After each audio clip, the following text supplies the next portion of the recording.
Hello, BRN family. It's good to be with you today. In recent weeks, we've talked about what it's going to take to become a healthy church. I want to ask a question today. Where do you think your church is going to be 3 to 5 years from now? Have you thought about that? Well, today I want you to consider some options. One of the options of your future might be that you're closed 3 to 5 years from now. Nothing more is happening in your community. Things have just died. There's no testimony left in that community because the place that you've been meeting in no longer exists.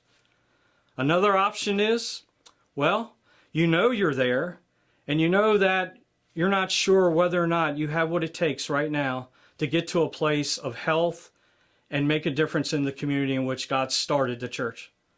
We want to say to you that there's a way that you can leave a legacy to ensure that the testimony that was started continues on to the future.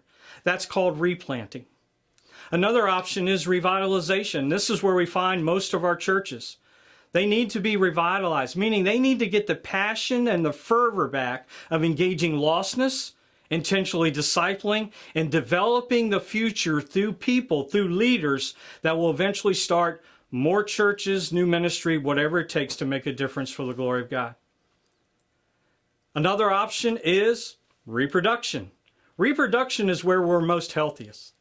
Reproduction means that we are reproducing disciples, leaders, new ministries, and new churches that are ultimately setting the stage for not only just reproducing, but multiplying the next generation of churches. Meaning, you're starting daughter churches that one day will start their own daughter churches. And therefore, your church is making an impact not only where you are, but in communities around you, perhaps throughout the state or even the nation or around the world. So I want to ask you, where are you right now? And where do you believe God wants you to be? It's a serious thing to think about that in 3 to 5 years you may not exist. Or it's an exciting thing to think about. In 3 to 5 years you could be reproducing and on your way to multiplication. We'd love to have this conversation with you. So I want to encourage you to reach out to us and let's begin this dialogue because we want to help. You can contact us at helpdesk@brnonline.org. Thank you.